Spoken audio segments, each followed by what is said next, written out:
wabarakatuh, Kang Bro. Ketemu lagi dengan Iwan Banaran. Kali ini seperti biasa, IWB selalu mantau perkembangan MotoGP dan kita tutup yang Aragon. Sekarang kita melihat yang Motegi. Ini adalah informasi terbaru buat sampean semuanya. Dan ternyata, Cak, banyak sekali kejadian yang bikin kita harus nge-share ke sampean. Yang pertama ini yang bikin semuanya stres ya.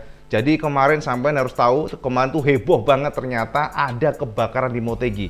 Jadi ini adalah sebuah kondisi yang tidak pernah terjadi. Ini adalah sebuah kondisi yang disayangkan karena kita tahu Motegi adalah sebuah sirkuit luar biasa. Motegi memiliki safety yang luar biasa, tapi ternyata kok bisa kebobolan, Cak. Jadi, Cak, informasi ya dari pedok. Kemarin terjadi kebakaran di pedok Marc VDS. Ini adalah pedok atau pit untuk Moto2. Informasinya terjadi itu di sekitar jam 7 malam. Dan pada saat itu, para kru Marc VDS sudah pada kembali ke hotel mereka. Untungnya ya, di sana masih ada tim daripada Suzuki X-Star dan juga Aprilia yang melihat ada kepulan asap. Mereka harus mendobrak pintu tersebut karena asap mengepul. Sampeyan bayangin aja, jika tidak ada kru Suzuki dan juga Aprilia, tidak bisa kita bayangkan, Cak, bagaimana di Motegi pasti selesai. Pasti tidak akan ada namanya balap. Para tim Suzuki masuk ke dalam dan juga dari Aprilia, mereka menemukan adanya api di dalam. Jadi memang ada kebakaran dan mereka langsung bergerak cepat. Untunglah Suzuki memiliki fire extinguisher ya, jadi semacam pemadam api ya. Jadi mereka punya stok di dalam pitnya dan mereka bergerak cepat. Alhamdulillah, Cak, informasinya tidak ada korban jiwa, tapi semua juga stres ya. Dan alhamdulillah pula ternyata motor bisa diselamatkan. Hanya beberapa komponen yang dilaporkan kena ya. Jadi ada suspensi Öhlins yang meleleh, informasi demikian. Dan ini gambar-gambar di lokasi bagaimana hiruk pikuk pada hari Kamis di Motegi. Jadi informasinya memang Motegi ini sempat dilanda angin typhoon ya. Jadi saya tahu kan sebelumnya IWB sudah share kesampaian ada typhoon dan ternyata ada genangan air yang masuk ke dalam pipanya. Ini investigasi sementara dan masuk ke stop kontaknya. Dan stop kontak tersebutlah yang memicu adanya kebakaran. Jadi ada percikan api yang akhirnya membakar karpet dan juga beberapa komponen yang mudah terbakar di sana. Ini luar biasa, Cak, gendeng tenan. Bayangin aja, Cak, seandainya nggak ada tim atau kru dari Suzuki dan juga Aprilia, wes entek, Cak, asli entek. Dan memang sangat disayangkan, Cak, karena informasinya di Motegi ini ternyata tidak ada sprinkler atau sprinkler apa namanya, sprinkler ya. Pokoknya yang itu tuh, yang buat nyemprotin secara otomatis ya, sensor, dimana ketika ada api atau asap mereka atau alat tersebut akan menyemprotkan air. Jadi ternyata nggak ada di sana, Cak. Ini disayangkan, ini menjadi masukan bagi sirkuit Motegi supaya memperbaiki lagi. Jadi itu informasi pertama, kebakaran, tapi alhamdulillah semua terkendali. Dan hari ini, Kang Mas ya, selain daripada informasi tersebut, Samen pasti tahu Alpinestar ya, bahwa Aragon kemarin menyisakan sebuah teka-teki yang sangat serius. Dan sampai tahu Aragon adalah sebuah insiden yang membuat kita semuanya heboh, saling menyalahkan. Sudah kita sodorkan semua secara gamblang dan bahkan dari Fabio juga mengatakan ini ada racing accident, termasuk juga dari Yamaha-nya. Lin Jarvis mengatakan mereka sudah melihat rekamannya 4-5 kali dan ternyata tidak menemukan adanya indikasi Marquez sengaja. Fabio mengalami crash yang luar biasa mengerikan ya, kita katakan ngilu ya. Racing suite-nya terbuka, resletingnya terbuka. Crash-nya ini tidak terlalu serem, Cak. Artinya gini, crash-nya itu banyak telentang. Bayangin aja kalau crash-nya itu banyak glosor, kita nggak bisa bayangin, Kang Mas. Aduh, itu namanya kulit ya, terkikis semuanya dan cederanya pun masih tersisa sekarang di Motegi. Ternyata Alpinestar sudah membawa racing suite dari Fabio, sampai tahu kemarin kan. Dan dari sana pula Aragon, kemudian racing suite itu dibawa ke lab mereka di Italia. Dan ternyata setelah melakukan investigasi secara mendetail dan menyeluruh dari analisa mereka, racing suite-nya pada kondisi yang semuanya oke. Dan ternyata dari informasi Alpinestar diperoleh kepastian bahwa diduga hal ini karena gara-gara tekanan yang sangat luar biasa pada saat crash. Jadi saya harus tahu pada saat crash kemarin kan Fabio terlentang, kebanting dan ternyata airbagnya mengembang. Akan tetapi pada saat tubuhnya pada posisi terlentang, tiba-tiba motor Fabio menghantam dan itu membuat semacam extra pressure pada zippernya. Ini konfirmasi Alpinestar ya, memberikan semacam announcement secara official hasil investigasi mereka pada saat crash Aragon kemarin. Berikut kata Alpinestar. Setelah bertabrakan dengan bagian belakang motor Marc Marquez keluar tikungan 3, Fabio terbalik di depan motornya, menyebabkan airbagnya mengembang sepenuhnya secara akurat sebelum benturan pertamanya dengan tanah. Posisi jatuh yang berada di depan motor diperumit oleh fakta bahwa setelah Fabio menyentuh tanah dan terseret dengan punggung di bawah, resleting pada saat itu masih utuh. Dia kemudian terkena benturan sekunder yang besarnya sangat signifikan, yakni benturan di area dada dan roda depan motornya. Analisis kami menyimpulkan bahwa dengan airbag yang mengembang penuh pada benturan pertama, kondisi racing suite ketika itu meregang secara signifikan akibat menahan gesekan antara punggung dan aspal. Di saat pressure yang sangat besar tersebut, roda depan Fabio menghantam dadanya, menekan resleting melampaui level manapun saat crash normal. Semua elemen racing suite utuh, termasuk semua jahitan dan resleting, tetapi gigi resleting sendiri menyerah karena tarikan yang luar biasa. Alpinestar akan mencari solusi untuk merancang dan tidak membiarkan hal ini terjadi lagi di masa depan. Nah, itu tadi Cak, konfirmasi Alpinestar. Jadi kesimpulannya adalah bukan gara-gara crash pertama, akan tetapi rontoknya depan ya, zippernya ini, giginya itu karena gara-gara kebentur dari ban motor Fabio Quartararo. Gila Cak, ngeri juga ya berarti ya. Dan kata Alpinestar, ini tetap nggak boleh terjadi, dan ini juga sesuatu hal yang extraordinary, jarang terjadi, makanya mereka akan menjadikan kondisi kemarin ini sebagai input untuk pengembangan lebih lanjut agar tidak terjadi lagi di masa depan. Oke, jadi itu Cak ya, yang informasi sekilas bersama semuanya. Dan yang paling seru dan hot adalah, tahu nggak sampean, ternyata Ducati benar-benar memang sedang agak panas dikit sih Cak. Jadi konfirmasi dari beberapa media di luar, bos daripada Ducati ternyata juga mengkritisi Bastianini jadi Bagnaia, mengkritisi dan memastikan bahwa secara umum memang Bastianini memiliki potensi walaupun sangat kecil, akan tetapi tidak realistis dengan 5 balapan tersisa. Dengan gap yang mencapai 48 poin tentu saja tidak realistis jika Pecco harus disalip. Itu poinnya. Jika Bastianini harus mengejar egonya ya, menyalip Pecco, itu sesuatu hal nggak realistis karena Ducati sudah menunggu ini dari 2007. Dan ini adalah cita-cita atau dream daripada Ducati, Cak. Itu kata bos Ducati. Akan tetapi Bastianini juga mengatakan bahwa sejauh ini tidak ada tim order dari Ducati. Jadi dia merasa bahwa apa yang dilakukan adalah benar. Yang selama dia, karena seorang pembalap itu pasti mencari kemenangan, benar nggak Cak? Jadi siapapun jika ada kesempatan, tidak ada namanya berpikir ulang, pasti dia akan menyalip, pasti dia ingin menjadi juara. Enea masih kekeh dengan kondisinya, dan dia akan melihat apakah memang perlu dia nanti memberikan jalan buat Pecco. Yang jelas saat ini tidak ada tim order dari Ducati maksudnya. Jadi tidak ada konfirmasi demikian sehingga Enea akan tetap jalan pada apa yang diinginkan. Itu yang menjadi poin dari Enea. Dan juga yang menarik adalah ternyata Pecco juga menegaskan bahwa dia tidak ingin menang gara-gara dibantu. Jadi Pecco secara khusus mengatakan, aku ingin menang, aku ingin menjadi juara, aku ingin meraih sesuatu itu tanpa dibantu. Makanya Pecco memastikan bahwa silahkan jika ingin fight dengan aku, siapapun itu, tapi yang jelas aku akan menang tanpa bantuan. Itu konfirmasi Pecco luar biasa Cak. Buat Pecco jos gandos tenan ya. Jadi itu dari Ducati. Kemudian kita coba melirik di Aragon. Jadi Aragon sih Cak. Di MotoGP hari ini teman harus tahu bahwa Marquez menggunakan helm baru, helm khusus.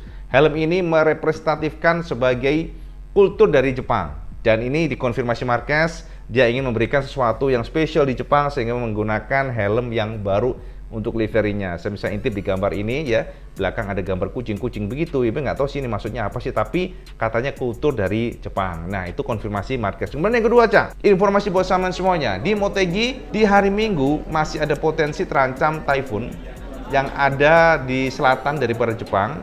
Akan tetapi 50-50 ya, jadi bisa saja typhoon nanti akan mendekati MotoGP tapi bisa juga menjauhi. Makanya kita berharap semoga typhoon nanti nggak mendekati MotoGP agar race bisa digelar dengan normal. Dan jika nggak salah, mungkin besok pada saat Sabtu atau Minggu bisa saja nanti perkiraan cuaca bisa saja terbuka hujan. Dan sama harus tahu bahwa ternyata Cak, di MotoGP Suzuki dilalah kok ya, aduh semuanya sekarang kok makin aneh motor ya. Jadi setelah kita kemarin disuguhi dengan yang namanya Aprilia ya, menggunakan model belakangnya aero begitu ya, ala-ala pesawat. Kemudian yang kedua Ducati dengan bentuk yang kita sebut Desmosaurus, bener nggak? Desmosaurus. Dan kemudian hari ini ternyata Suzuki GSX RR ya. Jadi Alex Rins juga jajal sebuah aero baru yang bentuknya kayak kuping kelinci. Jadi modelnya tuh kayak lucu Cak. Di belakang bentuknya kayak ya, kalau lainnya kan lumayan keren nih. Ini lebih parah lagi nih, modelnya tuh kayak menekuk ke dalam gitu. Jadi ini ada sebuah aerodinamika baru dari Suzuki. Jadi berdasarkan informasi Alex Rins ternyata komponen ini ketika dijajal memberikan stabilitas lebih. Jadi dia merasa pada saat hard braking, dia merasakan kestabilannya lebih dibandingkan tanpa menggunakan model kelinci ini, aero ini ya. Lalu juga pada saat keluar tikungan, dia juga dibantu karena traksinya lebih dapat dibandingkan dengan sebelumnya. Artinya apa? Secara fungsi memang mirip dengan Dismosaurus Ducati, dan ternyata Alex Rins sepertinya akan menggunakan motor ini buat free practice hari ini dan juga besok mungkin ya. Kalau memungkinkan akan digunakan untuk race nanti. Jadi ini konfirmasi dari Suzuki. Kemudian yang kedua adalah dari Marc Marquez. Marquez hari ini mengeluhkan adanya sakit ya, mencoba full attacking. Memang luar biasa juga sih, kita lihat lap time-nya bagus banget, terpaut hanya sepersekian milidetik, dan ternyata dia bisa nongkrong di posisi ke-6 pada free practice pertama. Nah, konfirmasi Marquez, kelemahan Honda ternyata tertutupi di sini, di Motegi, gara-gara sirkuit ini banyak menguras braking aja, jadi hard braking, stop and go, dan ini menjadi semacam keuntungan buat Honda, karena dia merasakan bahwa tidak perlu menggunakan traksi ban depan berlebih. Yang penting adalah bagaimana kestabilan pada saat braking. Itu yang menjadi poin paling utama dari Marquez. Tapi Marquez sendiri memang mengatakan kelemahan Honda saat ini adalah fast corner, itu sangat sulit karena front end-nya kurang bagus. Itu yang menjadi fokus saat ini dari Marquez. Dan ternyata Motegi ini tipikalnya beda. Jadi kalau saya melihat dari sirkuit Motegi ini memang lebih stop and go. Dan ini juga menguntungkan buat Fabio, Cak. Jadi konfirmasi Fabio, ini adalah sirkuit yang disukai sebab tidak banyak menguras top speed, jadi keuntungan atau benefit buat Yamaha M1 karena Yamaha M1 memiliki kelebihan di sisi braking. Tapi ya itu tadi, Cak, tetap ya kita lihat ternyata Ducati ini saat ini menjadi motor yang super lincah, super lengkap untuk BB, karena kita tahu pada saat slow corner, tikungan yang sempit, bahkan fast corner, bahkan top speed, semuanya dibabat sama Ducati. Makanya ini luar biasa ya, menurut IWB saat ini menjadi the best bike di MotoGP. Inilah tantangan buat para tim lainnya guna mendobrak dominasi dari Ducati. Nah, untuk KTM, Cak, ternyata Binder juga mengeluhkan. Binder ini kemarin tertolong pada saat Misano. Counter speednya oke, kemudian juga kestabilannya juga oke, kemudian juga top speednya oke, akan tetapi kelemahan dari KTM RC16 masih satu, Cak, yakni kestabilan pada saat braking. Jadi beda-beda ternyata karakter motor ya, sama harus tahu nih. Jadi kalau KTM, kestabilan pada saat pengereman masih lemah, termasuk juga stop and go masih lemah. Oleh karena itulah kedodoran KTM di sini. Sementara Aprilia juga masih mencoba untuk mencari formula yang tepat, karena ya itu tadi, di sini harus memiliki kestabilan braking. Itu menjadi poin utama dari para tim di Motegi. Satu lagi Kang Mas ya, hari ini juga Marc Marquez fokus banget menggunakan swing arm atau lengan ayun dari Kalex menggunakan aluminium. Jadi saat ini tim HRC mencoba untuk fokus di sana, mencoba untuk mencari benefit menggunakan aluminium untuk swing armnya. Akan tetapi Marquez juga sedikit ragu karena begini, menggunakan aluminium resikonya besar, Cak. Informasi dari Marquez, karena kenapa? Jika ada crash, mereka tidak banyak stok untuk swing arm. Sementara untuk karbon in-house dari Honda sendiri, mereka banyak stok. Artinya Marquez memang harus hati-hati menggunakan swing arm Kalex ini. Jadi secara umum memang dia merasakan adanya plus minus pastinya. Oleh karena itu, dia belum memutuskan apakah akan menggunakan swing arm aluminium Kalex ini pada saat race atau nanti pada saat free practice kedua. Tetapi hari ini dia menggunakan swing arm ini dan mengatakan secara umum dia menyukainya. Kita lihat saja seperti apa sepak terjang dari tim HRC. Saya mengintip saja hasil free practice pertama pada hari ini. Monggo diintip, Cak. Nah ini Kang Bro, ini adalah hasil dari free practice pertama Motegi Jepang yang memberikan konfirmasi bahwa Ducati memang luar biasa. Ducati tak terkalahkan, Cak. Dan kalau sebenarnya bertanya, memang, Cak, kemarin ini adalah free practice yang dilakukan hanya sekali, sebab kita dapat konfirmasi dari Dorna bahwa untuk free practice keempat dihapus di Jepang. Jadi khusus kemarin ini hanya sekali saja, jadi para pembalap turun dan bisa kita lihat ternyata Jack Miller menjadi pembalap terkencang. Kemudian disusul oleh Pecco dan yang juga luar biasa adalah Fabio Quartararo. Bisa kita konfirmasi Yamaha memang tertolong dengan layout sirkuit Motegi, di mana sirkuit ini tidak banyak mengumbar top speed sehingga lebih menguras untuk kestabilan daripada motor. Dan kita tahu bahwa Yamaha saat ini menjadi salah satu motor dengan kestabilan braking yang cukup baik, sehingga dikonfirmasi dari hasil pertama Fabio Quartararo akhirnya menunjukkan dia mampu berkompetisi atau berjaban melawan para pembalap Ducati. Kemudian yang keempat, ini adalah sebuah kompetisi yang bakal seru karena Aprilia, Alex Espargaro juga menjadi pembalap terkencang keempat. Dan kemudian kelima, Luca Marini menunjukkan bahwa pasukan Ducati sangat-sangat tangguh di sini. Dan yang paling juga mengejutkan adalah Marc Marquez di sini sepertinya cukup nyaman walaupun mengeluhkan sakit di bagian lengannya yang masih lemah. Marc Marquez menjadi pembalap terkencang Honda dengan gap yang juga sangat tipis, yakni hanya 0,147 detik. Dan kita bisa lihat top speed masing-masing pembalap di sini rata-rata sudah di atas 300 km per jam. Dan Fabio juga nempel, jadi nggak terlalu jauh top speednya. Artinya apa? Yamaha makin lama memiliki top speed yang makin baik, Cak. Kemudian ketujuh, Pol Espargaro menandai konfirmasi Honda. Mereka cukup baik untuk layout Motegi ini sesuai dengan karakter dari RCV. Tidak menguras cornering speed yang membuat front end harus benar-benar terkuras, akan tetapi lebih ke hard braking. Sehingga Marquez mengatakan juga dengan layout Motegi mereka diuntungkan. Jadi kelemahan RCV tertutupi. Dan ke-8, Brad Binder yang juga sangat baik walaupun dia mengeluhkan kestabilan pada saat braking keras, tapi Brad Binder bisa menjadi pembalap terkencang ke-8, disusul Miguel Oliveira ke-9, kemudian Maverick Viñales, kemudian ke-11 Johann Zarco, dilanjutkan dengan Nakagami ke-12, kemudian 13 Alex Rins. Oh ya, Nakagami ini masih cedera tangan kanannya, Cak, ya, akibat crash atau berbenturan atau apapun itu dengan Marc Marquez. Tapi luar biasanya Nakagami masih bisa menorehkan waktu dengan sangat baik, hanya lebih lambat 0,377 detik. Kemudian 13 Alex Rins yang disusul oleh Bastianini ke-14 menjadi pembalap terkencang ke-14, dan 15 Jorge Martin, lalu 16 Franco Morbidelli, ke-17 Cole Crutchlow yang menggantikan posisi Andrea Dovizioso, lalu ke-18 Darryn Binder, dan 19 Marco Bezzecchi, kemudian 20 Alex Marquez, ke-21 Raul Hernandez, dan kemudian ke-22 Tetsuya Nagashima. Ini sama harus tahu, ini adalah salah satu tim Jepang yang ya pembalap inilah ya, pembalap semacam kayak wildcard yang diperbolehkan untuk menjajal motor RC. Lalu ke-23 Remy Gardner dan ke-24 Fabio Di Giannantonio. Yang terakhir sama ya, jadi dari Suzuki Star yakni Takuya Sudasang yang mendapatkan wildcard pula. Nah, kita next ngelihat untuk maksimum speednya, Cak, kita intip. Nah, ini untuk torehan maksimum speed sudah bisa kita tebak. Selalu Ducati menjadi kampion di sini. Kita lihat Johann Zarco menorehkan waktu terbaik, top speednya maksudnya, Cak, ya, 313,9 km per jam, disusul Pecco dengan 313 km per jam, sama dengan Martin ya, keduanya di angka 313 km per jam.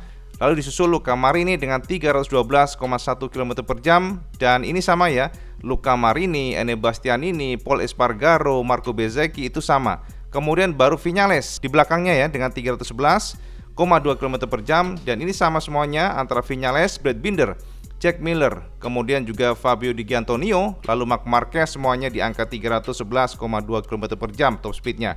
Ternyata pada free practice kedua ini, Cak, bisa dikonfirmasi Motegi diguyur cuaca hujan yang sangat deras. Dan ternyata seperti yang sudah kita tebak, ketika hujan, ketika aspal sedang pada kondisi wet atau basah, maka Marc Marquez menjadi raja. Marc Marquez menjadi pembalap terkencang dan diikuti Jorge Martin. Kemudian Jack Miller ketiga, artinya Marquez dibuntuti duo pembalap Ducati. Dan keempat Miguel Oliveira dari Red Bull KTM, lalu Johann Zarco. Keenam Franco Morbidelli, ketujuh Enea Bastianini. Kemudian ke-8 Alex Marquez dan 9 Luca Marini. Dan kali ini pada free practice kedua di pagi hari Jepang Motegi, ternyata Fabio hanya harus puas dengan posisi terkencang 10, lalu diikuti Alex Espargaro dan juga Fabio Di Giannantonio. 13 Marco Bezzecchi, 14 Cole Crutchlow, dan 15 Francesco Bagnaia atau Pecco yang ternyata terpuruk sekali, Cak, di free practice kedua ini. Kemudian 16 Remy Gardner dan 17 Nakagami, 18 Viñales dan 19 Pol Espargaro. Ini artinya apa, Cak? Terjadi perbedaan baru ya, kelihatan banget bagaimana performa Marquez yang memang outstanding. Bahkan lihat Pol Espargaro yang hanya bisa menjadi pembalap terkencang ke-19 dengan motor yang sama. Kemudian ke-20 Raul Fernandez dan 21 Darryn Binder, 22 Tatsuya Nagashima dan 23 Alex Rins, lalu ke-24 Brad Binder dan ke-25 Sudasang. Ini adalah informasi terbaru yang baru saja kita terima dari Jepang. Kita lihat saja seperti apa free practice ketiga siang ini. Nah, ngono Kang Bro ya. Jadi luar biasa memang sih, kita lihat Ducati gendeng, kemudian Fabio juga gendeng, Marquez juga edan, wis podo edan kabeh Cak pokoknya. Dan yang jelas hari ini juga kita pastikan ternyata Fabio menyukai sasis yang sebelumnya, sasis yang baru, sasis yang digunakan di Misano pula dan digunakan lagi di sini. Jadi dari kacamata kita harus kita lihat dulu nih, kira-kira seperti apa jalannya free practice, baru kita bisa menyimpulkan hari seperti apa. Karena bagaimanapun semuanya harus benar-benar kita lihat nih Cak, dari free practice hari pertama dan kedua, kemudian kualifikasi, baru kita bisa simpulkan kira-kira mana yang akan menjadi kampium. Karena kita tahu bahwa Motegi ini biasanya bagus buat Yamaha, ya, tapi juga bagus pula buat Ducati, dan juga jika pada kondisi normal Honda juga bagus biasanya di sana. Kita lihat saja seperti apa free practice next berikutnya, dan seperti biasa langsung masuk ke video, like, share, dan subscribe. Ojo lali sama sholat lima waktu. Assalamualaikum warahmatullahi wabarakatuh. Salam segados.